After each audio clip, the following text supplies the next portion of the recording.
हम सबके प्यारे बापू, जिनका सांवला रंग, दुबला पतला शरीर और तन पर सूती आवरण, कौन जानता था ये शख्स इतिहास के पन्नों पर सदा सर्वदा के लिए अमर होने वाला है। ये कहानी है उस इंसान की जो खुद को बताता तो आम इंसान था, लेकिन जिसे पूरी दुनिया ने असाधारण माना। हम बात कर रहे हैं मोहनदास करमचंद गांधी की, जो आगे चलकर भारतवर्ष में राष्ट्रपिता महात्मा गांधी कहलाए।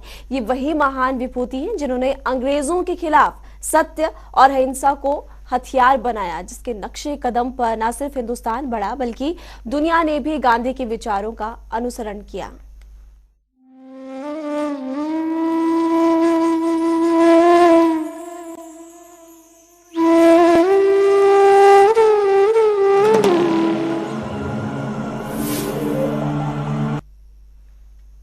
सत्य और अहिंसा की शक्ति दुनिया को बताने वाले बापू का जन्म एक संपन्न परिवार में हुआ था। बैरिस्टर बनने के बाद उनके साथ घटी एक घटना ने उनका जीवन बदल दिया। बापू ने दक्षिण अफ्रीका में रंगभेद के खिलाफ आंदोलन छेड़ा तो नई राह पर निकल पड़े। अन्याय के खिलाफ उन्होंने जो आवाज बुलंद की, वो ऐसे करोड़ों लोगों की शक्ति बनी जो दमनकारी व्यवस्थाओं में पिसे और शोषित हुए जा रहे थे। 2 अक्टूबर 1869 ईस्वी को गुजरात के पोरबंदर नामक स्थान पर हुआ था। उनके माता पिता बेहद धार्मिक विचार के थे। उनके पिता करमचंद गांधी पहले ब्रिटिश शासन के तहत पोरबंदर के दीवान और बाद में राजकोट और वांकानेर में दीवान रहे।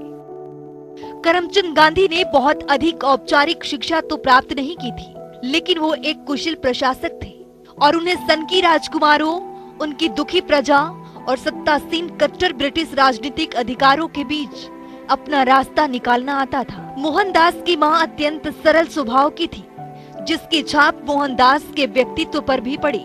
मई 1883 में महज 13.5 साल की आयु में ही उनका विवाह 14 साल की कस्तूरबा से करा दिया गया। शिक्षा में विशेष रुचि के कारण बालक मोहनदास ने अपनी शुरुआती शिक्षा खत्म करने के बाद आगे भी शिक्षा जारी रखने का मन बनाया। उनकी रुचि को देखते हुए पिता ने उन्हें आगे की शिक्षा ग्रहण करने के लिए इंग्लैंड भेज दी, जहां से उन्होंने बैरिस्टर की उपाधि हासिल की। लेकिन उनके जीवन का असल संघर्ष तो अब शुरू होना था। बैरिस्टर मोहनदास का स्वभाव बेहद संघर्षशील और न्यायप्रिय था। एक बार वकालत के दौरान डरबन न्यायालय में यूरोपीय मजिस्ट्रेट ने उनसे पगड़ी उतारने के लिए कहा तो उन्होंने ऐसा करने से साफ साफ इनकार कर दिया और विरोध स्वरूप न्यायालय से बाहर चले गए। कुछ दिनों के बाद प्रिटोरिया जाते समय उन्होंने स्टेशन पर ठिठुरते हुए रात बिताई। यात्रा के अगले चरण में उन्हें एक घोड़ा गाड़ी के चालक से पीटना पड़ा, क्योंकि यूरोपीय यात्री को जगह देकर पायदान पर यात्रा करने से उन्होंने इनकार कर दिया था।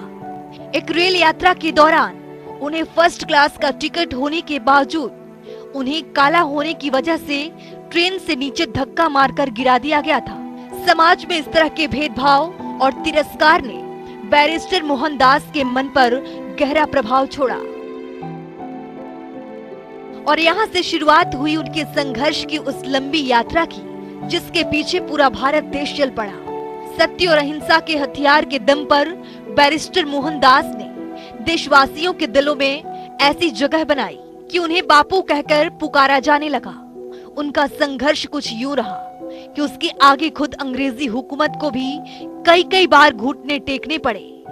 दुबली पतली काया लेकिन लौह सा संबल रखने वाले बापू के संघर्ष की मुरीद न केवल देशवासी बल्कि पूरी दुनिया हो गई थी।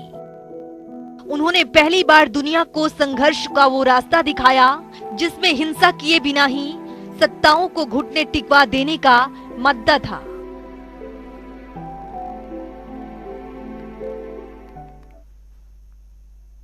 गांधी के कई रूप थे। कभी वो कुशल राजनेता के तौर पर सामने आते थे तो कभी एक महान विचारक के तौर पर, कभी उनका समाज सेवी वाला रूप नजर सामने आता था तो कभी किसी आध्यात्मिक संत की तरह नजर आते थे।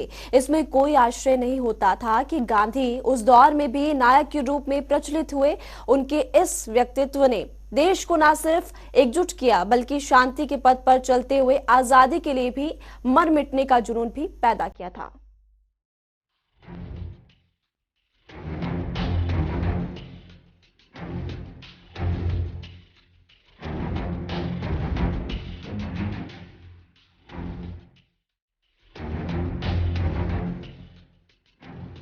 बंटवारे की आग अभी भी धधक रही थी। पाकिस्तान से हिंदुस्तान आने वाली और हिंदुस्तान से पाकिस्तान जाने वाली ट्रेनों में अभी भी लाशों का मिलना जारी था। देश की बाकी हिस्सों के साथ साथ अब दिल्ली भी दंगाइयों के चपेट में आ चुकी थी। 20 जनवरी को नाथूराम गोडसे और इसके साथी ने गांधी जी पर जानलेवा हमला किया था। इस हमले की अगुवाई नाथूराम गोडसे की बड़े भाई गोपाल गोडसे ने की थी। गांधी जी दिल्ली में जिस बिरला हाउस में ठहरे हुए थे, वहां इन्होंने बम फेंक दिया था, लेकिन गांधी जी वहां से बच निकले थे।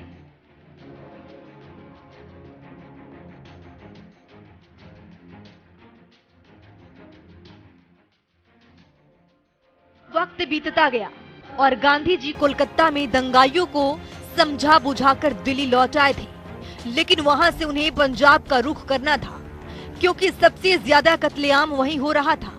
मगर दिल्ली में हालात लगातार खराब होते जा रहे थे, लिहाजा गांधी जी ने पंजाब जाने का इरादा छोड़ दिया और दिल्ली में ही रहकर दंगाइयों को समझाने का फैसला किया।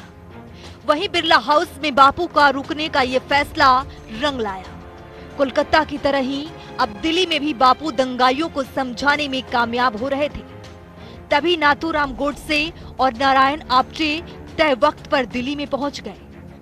गोडसे और आप्टे लगातार एयरपोर्ट से टैक्सी लेकर सीधे पुराने दिल्ली पहुंचे और दिल्ली रेलवे स्टेशन की तरफ निकल पड़े। गोडसे का दूसरा साथी विष्णु करकरे उन्हें पुराने दिल्ली रेलवे स्टेशन पर मिलने वाला था, लेकिन 24 घंटे बाद करकरे को पुराने दिल्ली रेलवे स्टेशन के अतिथि कक्ष में मिलने को कहकर गोडसे और आप्टे ग्वालियर जाने वाली आखिरी ट्रेन में बैठ गए और आखिरकार ग्वालियर के लिए गोडसे और आप्टे रवाना भी हो गए। गांधी जी की हत्या की साजिश दिन ब दिन गहराती जा रही थी। मसला ये कि गोडसे और नारायण आप्टे ग्वालियर के लिए निकल गए थे। ग्वालियर पहुंचते ही गोडसे और आप्टे अपने एक दोस्त के घर गए और वहां अपने दोस्त से पिस्तौल तलाशने को कहा, लेकिन इस पेचीदा मामला हल न होने से गोडसे और आप्टे की बेचैनी बढ़ती जा रही थी। मगर फिर शाम होते होते आखिरकार उनकी खोज का सबसे लंबा और पेचीदा मसला हल हो चुका था। पिस्तौल हाथ आते ही 28 जनवरी की रात को ही गोडसे और आप्टे ग्वालियर से दिल्ली के लिए रवाना हो गए थे।